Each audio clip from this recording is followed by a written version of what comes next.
And God said, "Let there be The light." Lord says, "Let my people go." I am the way and the truth and the life. No one comes to the Father except through me. This is the Talkin' Bible podcast. Hello everyone, welcome back to another week of episodes of Talkin' Bible with me, Rohan Bell, and for the very first time ever on the history of the Talkin' Bible or the Bible Wait What, we have a somewhat nervous but absolutely no need to be, Ed Schlosser. Hello, Ed. Hello, Ryan. How are you? Oh, good. I've been looking forward to this. We've been talking about this for a long time, haven't we? Yes, and I've tried to stall, I think.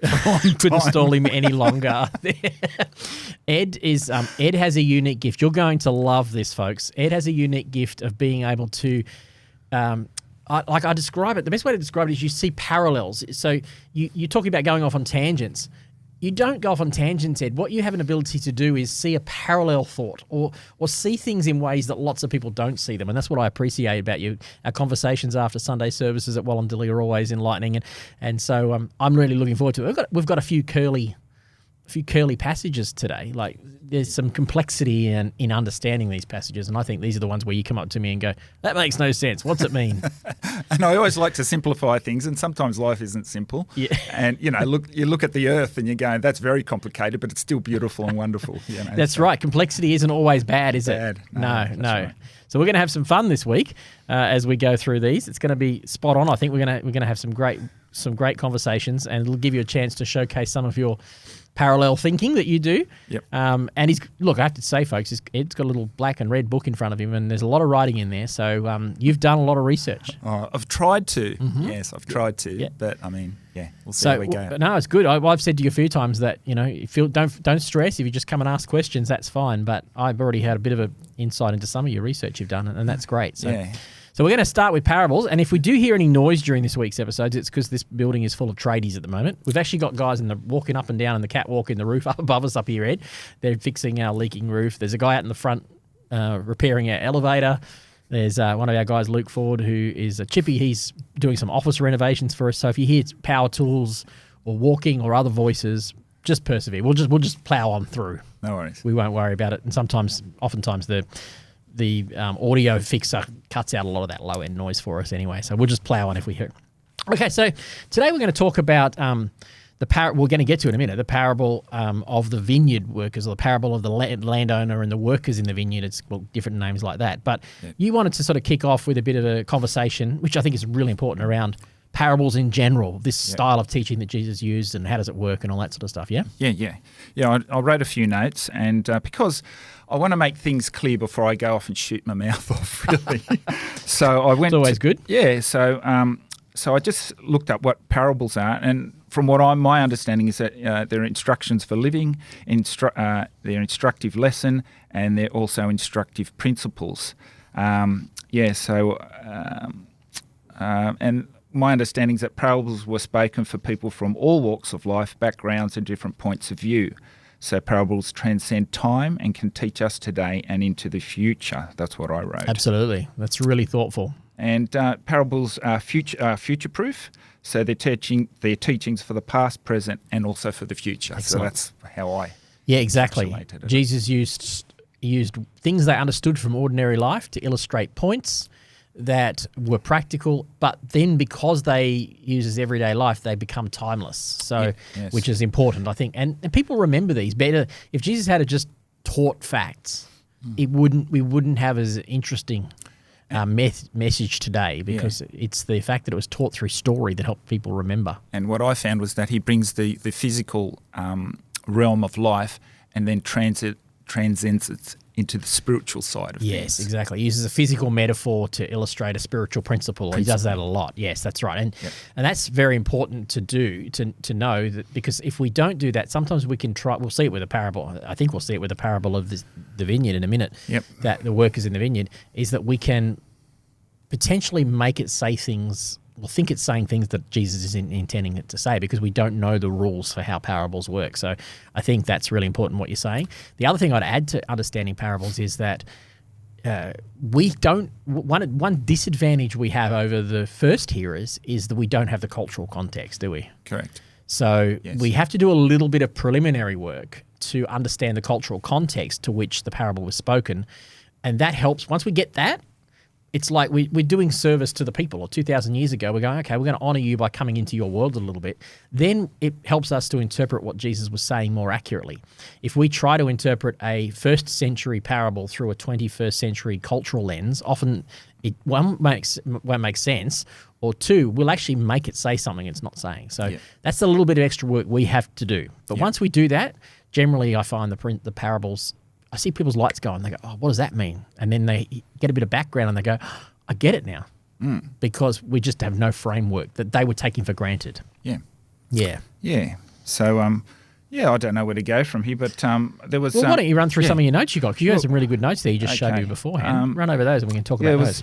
So I went to just say that was sort of my general interpretation, but then I had to go, well, really, what's Jesus' view of a parable? Yeah. So then I went to Matthew 13:13, and Jesus says, "This is why I speak to them in parables. Though seeing, they do not see. Through hearing, they do not hear or understand." And then I was going, well, if they don't understand, wasn't it something that was supposed to make things clear, yet they continue to ask questions? So I'm going, God is not a man of confusion. What's going on? Yeah. Well, it's true that God is not an author of confusion, but that doesn't mean that we humans don't get confused. And that question is one that has baffled scholars for a long, long time. And there's different views out there. I've talked about this on and off over the last couple of years on this podcast. Where I sit at the moment on this is I think I'm getting a better understanding more recently in the last year or so, probably certainly since this podcast began a couple of years ago, of what Jesus potentially meant by when he quotes the book of Isaiah there and he says, this is why I speak to them in parables, so that it sounds like he's saying, this is why I speak to them in parables so they won't understand, doesn't it? It sounds like that's what he's saying, right? That's what's confusing. We're going, well, hang on a sec, Jesus, aren't you trying to make it easy? Because on one hand, we have people teach us the reason Jesus taught in parables is because they're easy stories that are easy to understand. And then we go, but we hear Jesus seems to be saying, no, I teach in parables so they get confused. So which one is it? Yeah, exactly. Here's where I sit at the moment. I'm going to see if I can articulate it clearly. The purpose of parables is that the elementary message is simple and can be understood. With the little caveat I just said, if we've got to have some cultural understanding. But if we have that, you can pretty much read a parable and you can get a gist of the basic message that's coming out of most of the parables. Where we tend to get confused is some of the more complex, deeper thoughts. Sometimes there's like layers of meaning in the parables and we get a sense there's more there that we're not getting, but we can't figure that out without some digging. And I think what Jesus is saying is his decision to hide those deeper levels of thought in parables is actually a sign of his grace. And what I mean by that is for those that are hungry to learn and willing to dig, you will find little treasures and little nuggets of wisdom there. However, Jesus deliberately hides it deeper in as a sign of grace so that those who aren't really interested in seeking will actually be protected from hearing that knowledge. I should articulate this very clearly. Let's say we've got Joe, and Joe is pretty adamant he doesn't want anything to do with God. He's very haphazard about his faith. He's not interested in finding out more about Christianity. He's a bit scoffy of the whole thing. And so the grace of God actually says, well, Joe, I'm going to protect you from judgment by hiding deeper truths from you, so that I don't have to hold you accountable for those things. Because if I told you straight, you'd be held accountable for those things as well. But I'm not going to hold you accountable for those things because you didn't know them. Yes, I see. So he's actually hiding them as a sign of protection. But at the same time, it's an invitation for those who are hungry and are thirsty to dig deeper in and go, hey, there's more here, let me find it. I'm excited about it. Did I make that clear? Is it? Yeah. And so it's a sign of God's love. It's like a loving parent saying, well, I'm not going to tell you that thing because once I tell you what you shouldn't do, if you go and do it, you're now going to be held responsible for the consequences because you knew and you did it anyway. So Jesus is hiding some of the deeper truths from those who aren't interested in knowing so he doesn't have to hold them to account for those things. And it's an upside down thing, but it actually made me realize for the first time I went, I think that's what that scripture means. And I think that's why Jesus is hiding things. He's hiding things not because he's trying to be stingy. He's hiding them to protect those that aren't interested in searching from further judgment, from a deeper level of judgment. Yeah. But, yeah, okay. Because I thought, a parable, you go, oh, this is frustrating. I don't understand it. Yeah. And you just walk away. Yes, that's right. And if you do, you're not going to be held accountable for it. But if you're hungry to learn, because it says there, can you read it again? Did you have it written down, what he says? Because I think Well, it says, Matthew 13, wasn't it? Matthew 13, this is why I speak to them in parables. Though seeing, they do not see. Though hearing, they do not hear or understand. Yeah, and then it goes on further and says, lest... Oh, I don't, yeah. Okay, let me bring it up. Let me find it. Matthew 13, was it? Yes, Matthew 13. Because there is definitely a little bit more illuminating in that explains it in a little bit more depth. Matthew 13. If it's not in this gospel, it might be in a different version, but let's just see. Okay, he says, Matthew 13 says that. Then what he says, though here's in the New Living Translation, it says, this is why I speak to them in parables. For they look, but they don't really see. They hear, but they don't really understand. And then he says, this is what fulfills the prophecy of Isaiah. This is what Isaiah said 600 years before. When you hear what I say, you will not understand. And when you see what I do, you will not comprehend. For the hearts of these people are hardened. Their ears cannot hear, and they have closed their eyes so their eyes cannot see, and their hearts cannot hear, ears cannot hear, and their hearts cannot understand, and they cannot turn to me and let me heal them. So what I think it's saying is, if you are hungry, if you have ears to hear, if you have a heart that wants to understand, you can dig into these parables and you will find healing and you will find life. But if you have a hard heart, I will hide these things from you so that I don't have to hold you accountable for them. So it becomes a sign of God's love and grace. Wow.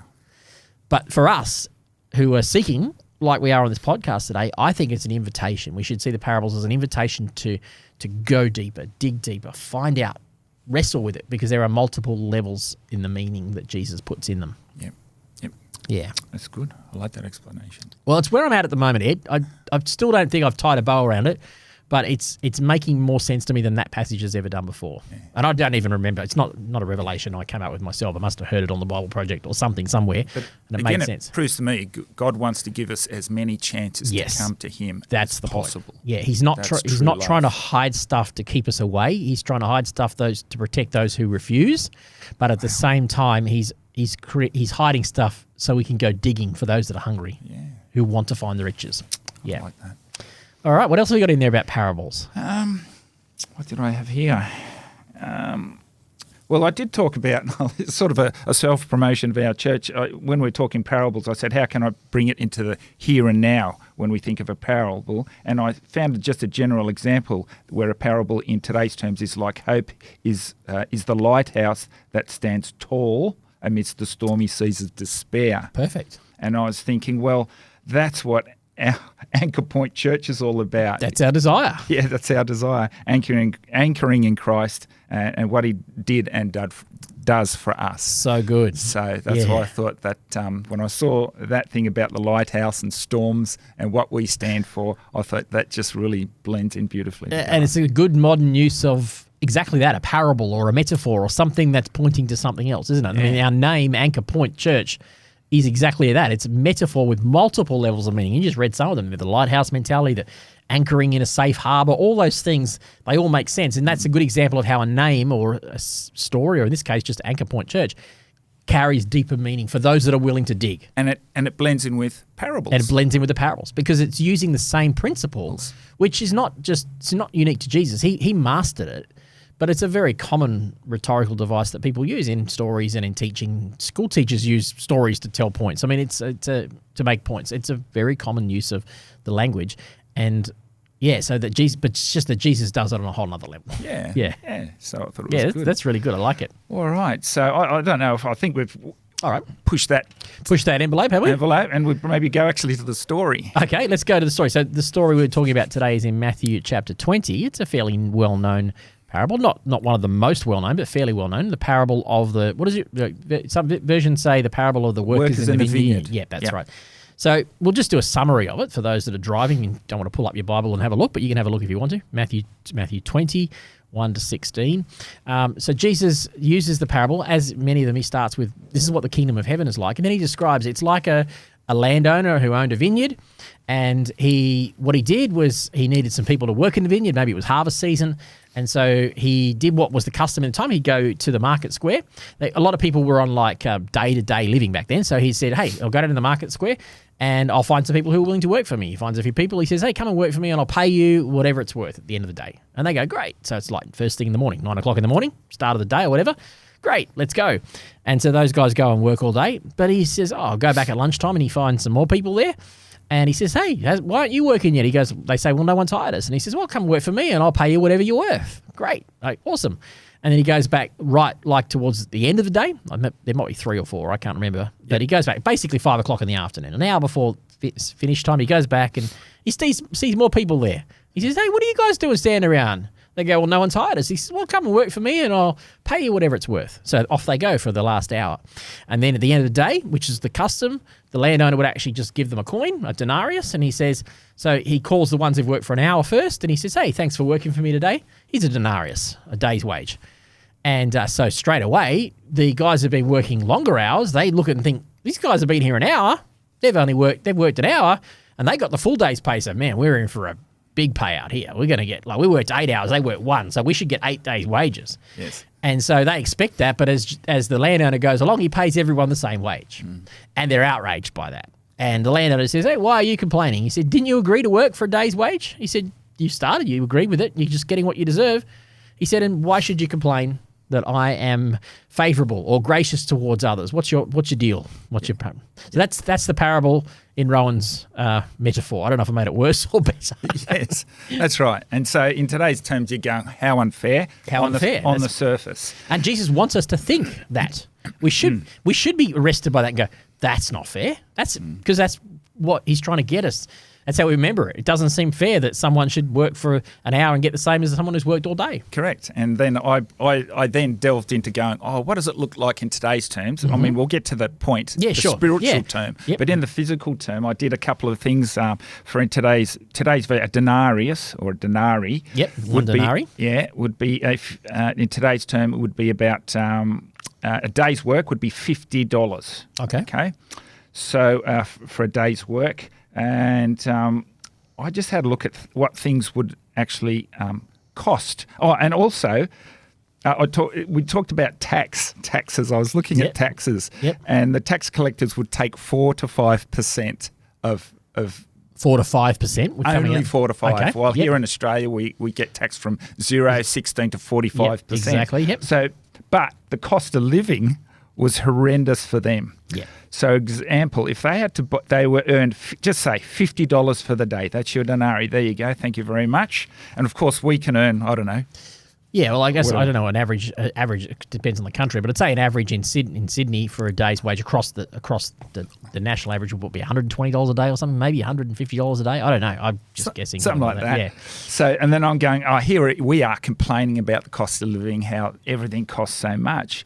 But for example, in their days, just say they wanted a glass of wine. A glass of wine for them, if you converted it, was 0.1 of a denarii, which equaled $5. It was 0.2 of a denarii if you wanted a loaf of bread, which was $10. So already you've gone through $15 worth of their $50. To get a loaf of bread and a glass of wine, which is a fairly normal part of what they would eat. Yes. That's like bread and wine was a big normal part of the meal. Yes. Wow. And then I thought of grain when I had a look at grain, and I thought, okay, what is a kilo? So if we went to Aldi and we got a kilo of rice, it would cost us $3.19. For them, I had worked out that it was going to cost them $16.60. $16.60. That's 5 times the amount. I know. And you're going, and here are we going, we're suffering. Wow. So that was my calculation. So, so you've got taxes, you've got just the cost. And even, I looked up, a tunic clean was 1 denarii, was one a day's wage to get one item of clothing. So if we go to a hotel and they say they want to charge us $5 to clean a shirt, and we go, that's exorbitant. They're paying a lot more than that. So Wow. that puts everything in perspective. So I'm going. It does put it in perspective, doesn't it? So when someone is working and they think they're going to get paid very well, and then they just get the same amount as everyone else, that just seems so unfair. Yes, especially because they haven't got any margin in their world, have they? They're living at that level where they call it subsistence living. So most of the people in Galilee where Jesus was teaching, this was in Jerusalem, this is a parable, but most of the time he spent in Galilee, scholars tell us they were living basically just above the poverty line. They call it subsistence living. So they work long hours to get just enough to get by. Yeah. So obviously there would be some that were below the poverty line and really struggling, and there were some that were, obviously exorbitant, but the majority of people, the average was just above subsistence living. And so what these people were falling into, you could say, was sin, because they became envious. Yep. They became jealous. They wanted what the other person had, and they were very desirous. And all these things lead to sin. Yeah, I very think. good. Yeah, So excellent. I was thinking of the 10 Commandments. Thou shalt not covet. To covet leads to theft, violence, deception, ingratitude, incontent. It breaks relationships and replaces God with desire. I like that. That's a good explanation. So they were heading down the wrong path. And that's what Jesus was, I guess that's what Jesus was really getting at there, because, some people go, well, is Jesus advocating here for unfair business practices? So, for instance, if we did that in our world today, if an employer did what Jesus was saying there, that wouldn't pass industrial relations legislation, and it would be regarded as an unfair business practice. Yeah. And I think rightly so. But so that's clearly not what Jesus is trying to say. No, he's not trying to say, No. so you go, okay, this makes no sense. Let's dig deeper. down. That's right. So we think if we now go, maybe he's not talking about business practices and wages here. Maybe he's using something that's an everyday example to dig deeper into a story about greed and not understanding grace, that we have all been accepted by grace. Yes. I think that's where Jesus is going with the parable. Yes. So that leads, we know that then, I don't know if other listeners know, that it's talking about grace like we just alluded. And basically he's giving the same reward, the same talent to all. So grace is that talent. Yes. Would you say? Yes, exactly. Okay. So I think the way to put it is the story's probably more about receiving the kingdom or receiving salvation as opposed to receiving reward for the work we do. Yes. There's definitely plenty of scriptures that talk about, Jesus would say elsewhere that, you might get saved but escape through the fire because you haven't built your life and built the kingdom. And there's definitely reward. And I guess the reward component is more about wages, but that's not what Jesus is talking about here. He's talking about accepting the kingdom. And he's saying, it doesn't matter whether he's talking to Jews, religious Jews here. Matthew 20 is like Jesus is into the Passion Week. It's the last week of his life.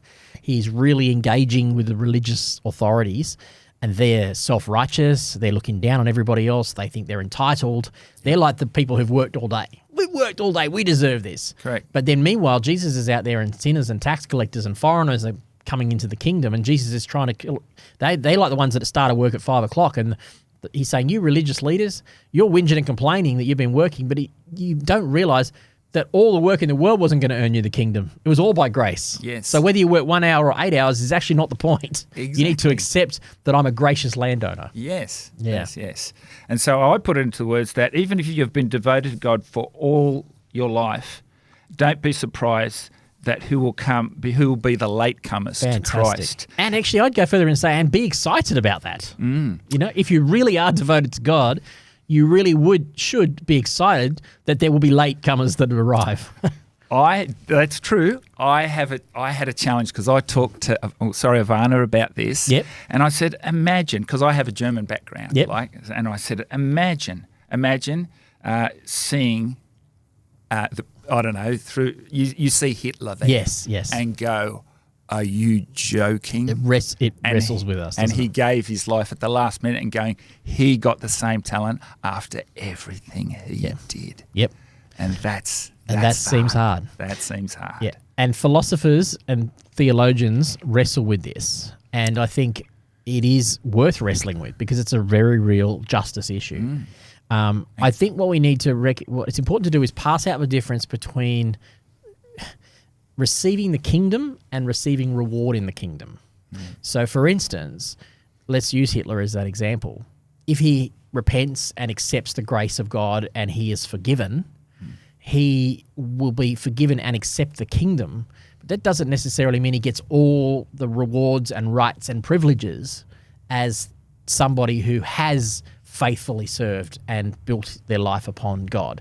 They get in. I described it like this years ago. I said it's like everyone gets to be in the stadium, but Hitler might be sitting in the bleachers right at the back row. Everyone gets to enjoy the concert, but hey, if you've got a choice between living a life that gets you front row seats in eternity or back row seats in eternity, everyone's in the building, but where would you rather be? And I use that analogy. I know it's a weak metaphor, but it gives you that understanding. Because otherwise what happens is it leads to people thinking, well, it doesn't matter how I live my life because I can just repent at the last minute and I get everything the same as everyone who's been faithful and godly. That is a shallow reading of the Bible. Jesus doesn't say that. The Apostle Paul doesn't say that. There is definitely a sense in which there are rewards for living a life that is faithful. Not that we should then be proud that we get those rewards. No, we're grateful that we have the opportunity and the privilege to live a life and receive rewards. But even then, when we get them, we honour God with them. We receive them. And the Bible uses the terminology of crowns a lot. Paul says, there is now for me a crown of life and the crown of righteousness. And these crowns, it's like he's using an analogy that they understood in ancient times. You would bestow a crown upon someone as a reward.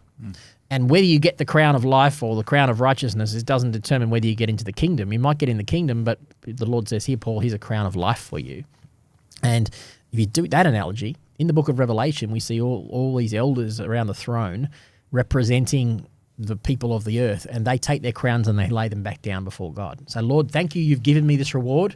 I want to give it back to you again. I want to honor you with it because really, I wouldn't even have this reward if you hadn't have loved me and shown me grace. So that's why it's important, because otherwise you can get a misunderstanding of your Hitler analogy. Or you think, is Hitler beyond redemption completely? And, that's a very real question. If we've got any Jewish listeners listening to this, that's a massive, real question they have to wrestle with because their history wrestles with, anti-Semitic thought and the Holocaust. So we can't dismiss it. We have to wrestle with it. But I think the point is, grace, we're all saved by grace. And all we need to do to accept that is, all we need to do to receive grace is accept it. And too, you always say that, we are not the judges. Jesus Christ will be the person that intercedes. And he's the righteous judge. He's the righteous judge. Yeah. And he will see things that we don't see. Because our mind will always be twisted, always be wrong. We'll always our perception of righteousess is somewhat warped. Yeah. It's usually warped towards ourselves, towards us getting the good life and everyone else suffering. There is something wrong. There's nothing wrong. We shouldn't dismiss our sense of justice as long as we understand that it is warped to some degree, but God is the righteous judge and we can trust him that if Hitler's in heaven, if Hitler's with the Lord, it doesn't mean that God has not dealt with him righteously. That it won't mean that God has just gone, don't worry about all those Jews that you killed. It won't mean that. The atrocity. It won't mean that. It'll be much more nuanced and much more significant than that, because otherwise it wouldn't be fair to say God was a righteous judge or a just judge. Yeah. Okay, so we just have to have faith that it will be sorted. That will be sorted. That all in the end, justice will be served all around in a way that baffles our ability to have justice. We have justice systems, but none of our justice systems are perfect. It doesn't matter where you go in the world. No justice system is perfect because we're flawed human beings. But you're dealing now with an immortal, perfect God who is perfectly just and perfectly loving, who will find a way to do it. And we'll get there and we'll go, I get it. That makes sense. What I thought, how little I knew. Now I see the bigger picture. Yeah. Okay. That's the best way to look at justice, I think. Okay. All right. Yeah. Well, I don't know if I've got anything more than that. All right. Well, let's just, let me just look at my notes. So here's my practical application thoughts I've got out of this story. God's grace will not necessarily follow human fairness. That's what we've talked about.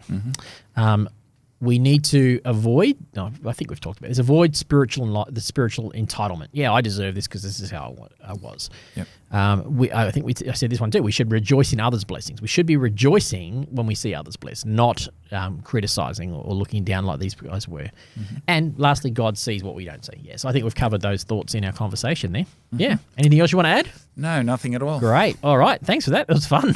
That's really good. All right. We'll talk to everyone tomorrow. See you then.